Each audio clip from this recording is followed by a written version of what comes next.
they're screwed, right? Well, no, watch what happens.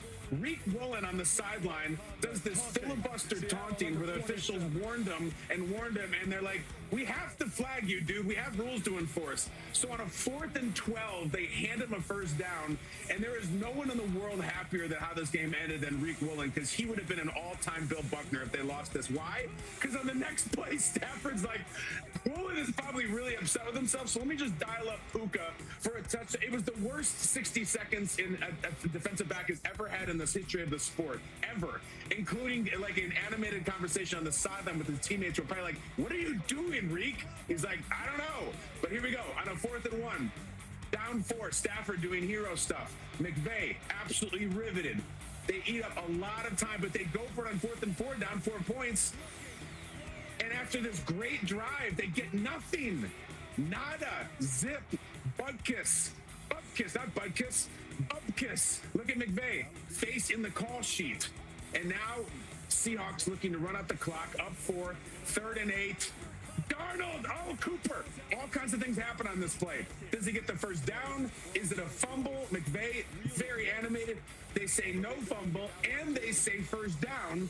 Fresh set of downs. So the Seahawks get to spend more clock. Cooper Kupp made some big plays in this game. Happy for him. This was a crazy play. Darnold almost fumbled. Fitz gets through and just sacks him immediately. The Seahawks don't really care because they're just spinning clock. So the Rams get the ball back, and with 10 seconds left, they already threw one to Puka. Now they're going to try to get to Puka and get out of bounds because there's no timeout. They hit Puka, and Puka makes a hero play to get out of bounds. Or does he? The official spins the clock. Did they get the call right? Yes, they did. Watch. They got everybody off the field. They said we got to make sure that Puka was not out of bounds. McVay knows. Reek Woolen goes over to shake his hand. Look at this, though. He's down. That's the game. That's the season. The Seahawks are going to the Super Bowl. Now, if he was out of bounds, they would have had the ball at the 50.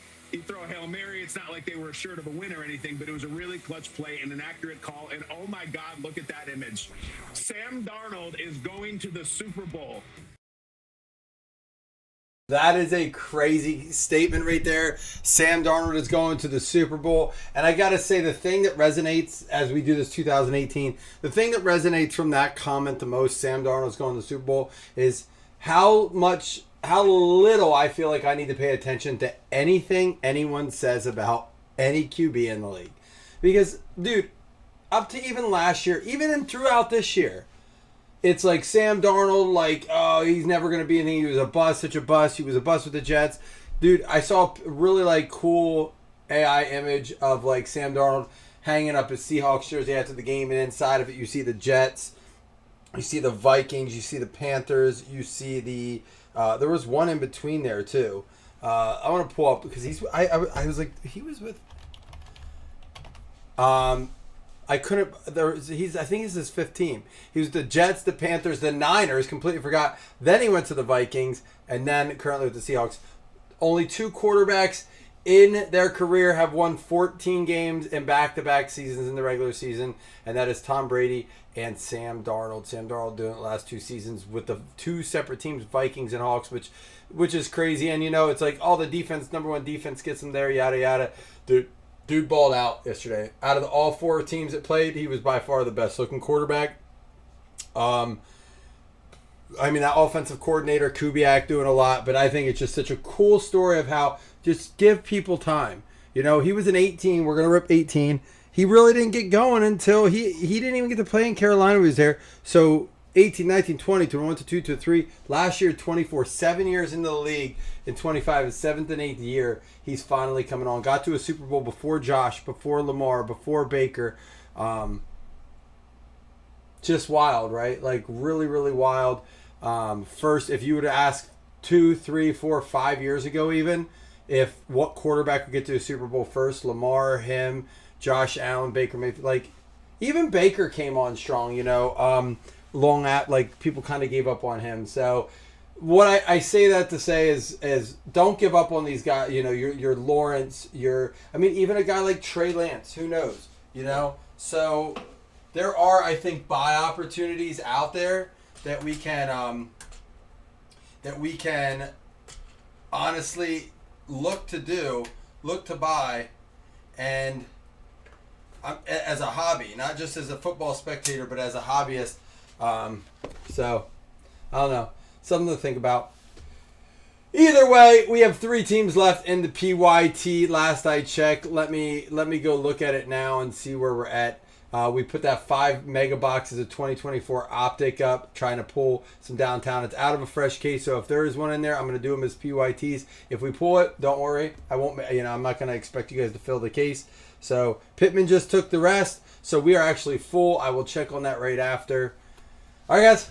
Good luck, everybody. Jamie knows what to do. He got in here and got his one-on-one guess in. So did Steve Hamner. Listen, and I know, Trey Lance, ha ha ha. But if we said, what my point is, Jamie, is if we said that comment about Sam Darnold just 3 years ago, saying that, hey, Sam Darnold could win a Super Bowl one day, you would have said, Sam Darnold, ha ha ha ha ha. He was a nobody 3 years ago. Nobody. It wasn't like, oh, Sam Darnold had some bright flashes as a backup. He's doing all right. He wasn't. He was literally Trey Lance 3 years ago. He was written off as a lifetime backup. Not a shot in the world. And to be honest, dude, think about this. This is the even crazier part. He wasn't even supposed to play for the Vikings. It was J.J. McCarthy's job to win and lose. And he tore out his knee in the preseason, in that first preseason game. But it looked like he was going to be the starter, right? That's the wild part. So I don't write off guys like him yet, And I think there are guys who don't necessarily have the caliber to throw the ball when you look at someone maybe, say, like Justin Fields. He's been given some opportunity. Yeah, seeing Ghost, right? He was a dude that saw Ghost. He was a nobody. It is just so easy to, forget that and then be like, well, Sam Darnold wasn't always that bad. No, he was. Oh, we got a redemption. David Njoku, Terrell Suggs, Lamar Miller. I'll give you a minute. Get your redemption guesses in. I'll put it down. That could be a Lamar. He had redemptions in this one, I believe. He had some live autos in this, too.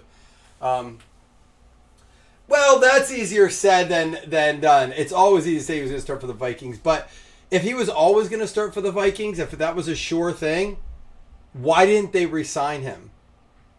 They didn't re-sign him because it was J.J. McCarthy's job, right?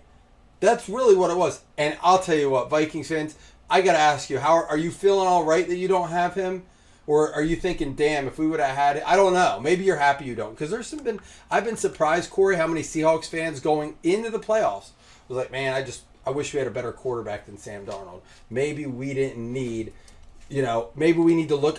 People saying we need to look to get a quarterback next year. Could you imagine now he's going to the Super Bowl and then a fan even think, well, we just need to get a better quarterback.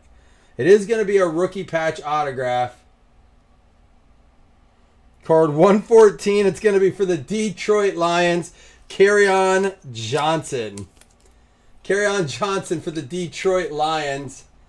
There's still something hiding in this case of limited. We just got to find it. We might do one of these leading up to the Super Bowl. I might sneak a few more in, but that goes to Mike Carolambis, it looks like, and the Detroit Lions. Hawks fans didn't love Sam until now. I've heard a lot of Hawks fans throughout the season go, oh, I just don't like our quarterback. In our break, someone was like, Seahawks need to look to get a quarterback this offseason. What? Dude just threw for 3 touchdowns and like a bajillion yards. Keenan Allen, Chris Carson, Jamal Williams, Kelvin Benjamin out of 49, and it's going to be a Christian Kirk swatch to 99. You're not even the best Kirk. Oh my gosh! Did you hear about that at the Houston game? New England fans are brutal. I'm glad I'm doing these at a good price. This is out of 49, by the way, for the Bills. Doing these at a discount for sure, but because man, these can be brutal either way. But trying to hook you guys up with solid pricing. This is going to be our last auto. Good luck. Pull something nice here. It's fun. It's a fun chase. This class is loaded. There's got to be something in this case yet, though. Devin Funchess, Clay Matthews, Kenny Stills, Quincy Enunwa, and it's going to be a good player, but not who we were looking for, at least for one of the big QB names. Instead, it is Jaire Alexander. It's not a QB, it's a CB for the Green Bay Packers. Dougie hitting the Jaire. This is going to be 2 out of 25. 25 minus 2 is 23. His jersey number is 23. That's an eBay 1 of 1. Dude, it's crazy. This is 2018. Look at these names. Anunwa, Stills, Clay Matthews, Funchess, Jamal Williams. All right, Chris Carson, Keenan Allen still playing, Fitzgerald, Lamar Miller, Suggs, and Njoku still kicking. Just this league is brutal to the longevity of your career compared to something like basketball or baseball. Kerryon Johnson is our RPA. Jairi Alexander, 2 out of 25. The Kelvin Benjamin out of 49. And rookie phenoms Christian Kirk. Man, the Bills could even use someone like him right now, to be perfectly honest. We're pulling it downtown tonight, guys. And if we don't, I'm going to post the other PYT 5-boxer of the Megas. Let me go check on that. We'll be ready to rip that soon. If we don't pull the downtown, if we don't pull an uptown, if we don't pull a rookie Kings, we're posting another one tonight. So stay tuned, all right? I don't want to post another one until I give you guys a chance to see if we pull it in the first one. I'm going to try to give you guys the edge on that, okay? All right, let me go check on that. We'll be back soon.